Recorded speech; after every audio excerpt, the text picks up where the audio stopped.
Book of Exodus, Chapter 19. In the 3rd month after the children of Israel had gone out of the land of Egypt, on that same day they came into the wilderness of Sinai. When they had departed from Rephidim and had come to the wilderness of Sinai, they encamped in the wilderness, and there Israel encamped before the mountain. Moses went up to God, and Yahweh called to him out of the mountain, saying, "This is what you shall tell the house of Jacob, and tell the children of Israel. You have seen what I did to the Egyptians, and how I bore you on eagle's wings, and brought you to myself.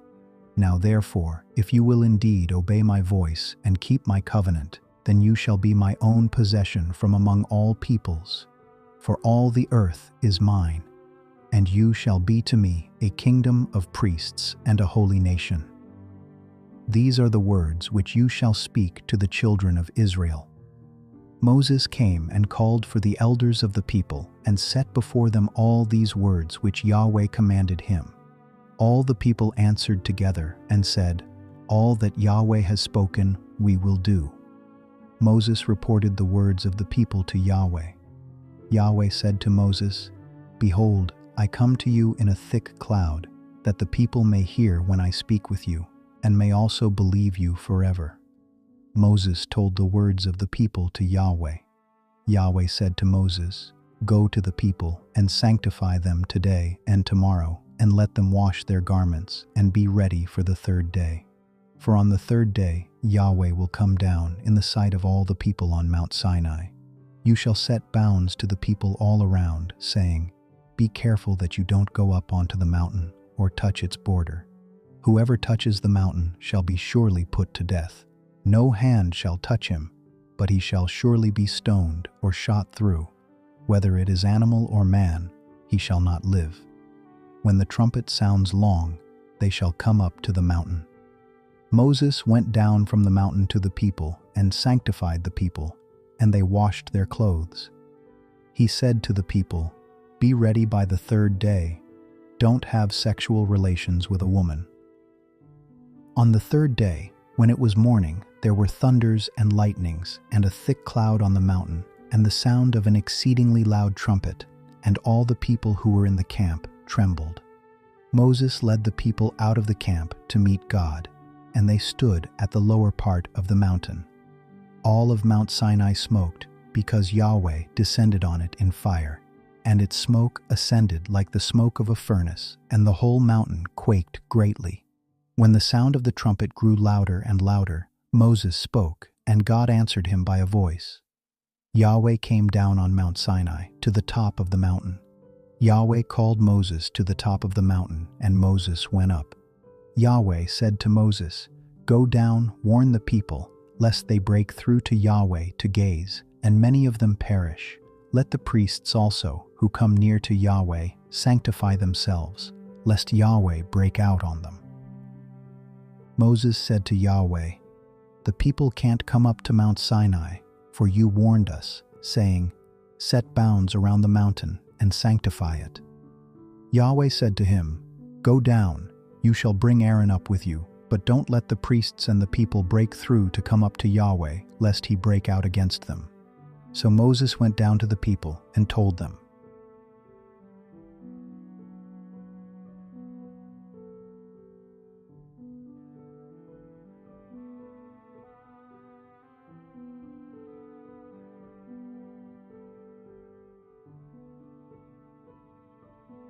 Book of Exodus, Chapter 20. God spoke all these words, saying, "I am Yahweh your God, who brought you out of the land of Egypt, out of the house of bondage. You shall have no other gods before me. You shall not make for yourselves an idol, nor any image of anything that is in the heavens above, or that is in the earth beneath, or that is in the water under the earth. You shall not bow yourself down to them, nor serve them. For I, Yahweh your God, am a jealous God, visiting the iniquity of the fathers on the children, on the 3rd and on the 4th generation of those who hate me, and showing loving kindness to thousands of those who love me and keep my commandments. You shall not misuse the name of Yahweh your God, for Yahweh will not hold him guiltless who misuses his name. Remember the Sabbath day to keep it holy. You shall labor 6 days and do all your work, but the 7th day is a Sabbath to Yahweh your God. You shall not do any work in it, you, nor your son, nor your daughter, your male servant, nor your female servant, nor your livestock, nor your stranger who is within your gates. For in 6 days Yahweh made heaven and earth, the sea, and all that is in them, and rested the 7th day. Therefore Yahweh blessed the Sabbath day and made it holy. Honor your father and your mother, that your days may be long in the land which Yahweh your God gives you. You shall not murder. You shall not commit adultery. You shall not steal. You shall not give false testimony against your neighbor. You shall not covet your neighbor's house. You shall not covet your neighbor's wife, nor his male servant, nor his female servant, nor his ox, nor his donkey, nor anything that is your neighbor's. All the people perceived the thunderings, the lightnings, the sound of the trumpet, and the mountain smoking. When the people saw it, they trembled and stayed at a distance. They said to Moses, "Speak with us yourself, and we will listen. But don't let God speak with us, lest we die." Moses said to the people, "Don't be afraid, for God has come to test you, and that his fear may be before you, that you won't sin." The people stayed at a distance, and Moses came near to the thick darkness where God was. Yahweh said to Moses, "This is what you shall tell the children of Israel. You yourselves have seen that I have talked with you from heaven. You shall most certainly not make gods of silver or gods of gold for yourselves to be alongside me. You shall make an altar of earth for me, and shall sacrifice on it your burnt offerings and your peace offerings, your sheep and your cattle. In every place where I record my name, I will come to you and I will bless you. If you make me an altar of stone, you shall not build it of cut stones, for if you lift up your tool on it, you have polluted it. You shall not go up by steps to my altar, that your nakedness may not be exposed to it."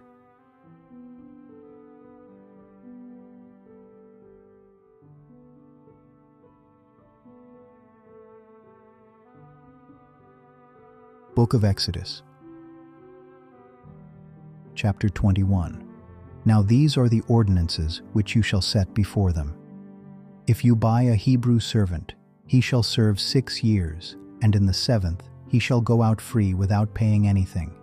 If he comes in by himself, he shall go out by himself. If he is married, then his wife shall go out with him. If his master gives him a wife, and she bears him sons or daughters, the wife and her children shall be her master's, and he shall go out by himself. But if the servant shall plainly say, "I love my master, my wife, and my children, I will not go out free," then his master shall bring him to God, and shall bring him to the door or to the doorpost, and his master shall bore his ear through with an awl, and he shall serve him forever. If a man sells his daughter to be a female servant, she shall not go out as the male servants do. If she doesn't please her master, who has married her to himself, then he shall let her be redeemed. He shall have no right to sell her to a foreign people, since he has dealt deceitfully with her. If he marries her to his son, he shall deal with her as a daughter. If he takes another wife to himself, he shall not diminish her food, her clothing, and her marital rights. If he doesn't do these 3 things for her, she may go free without paying any money. One who strikes a man so that he dies shall surely be put to death, but not if it is unintentional. But God allows it to happen. Then I will appoint you a place where he shall flee. If a man schemes and comes presumptuously on his neighbor to kill him, you shall take him from my altar that he may die. Anyone who attacks his father or his mother shall be surely put to death. Anyone who kidnaps someone and sells him, or if he is found in his hand, he shall surely be put to death. Anyone who curses his father or his mother shall surely be put to death. If men quarrel and one strikes the other with a stone, or with his fist, and he doesn't die but is confined to bed, if he rises again and walks around with his staff, then he who struck him shall be cleared. Only he shall pay for the loss of his time, and shall provide for his healing until he is thoroughly healed. If a man strikes his servant or his maid with a rod, and he dies under his hand, the man shall surely be punished.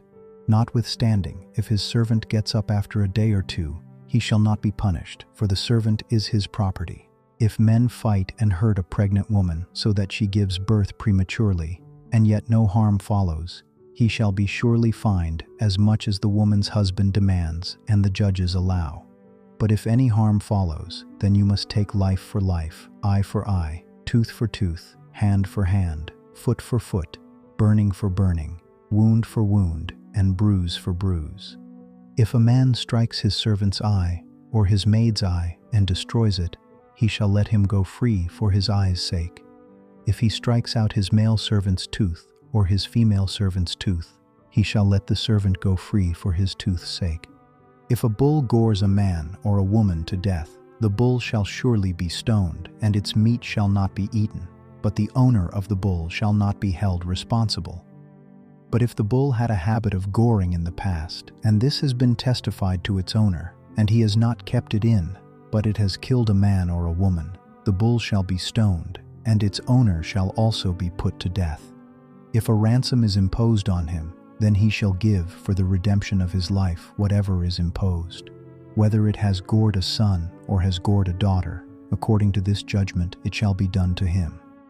If the bull gores a male servant or a female servant, 30 shekels of silver shall be given to their master, and the ox shall be stoned.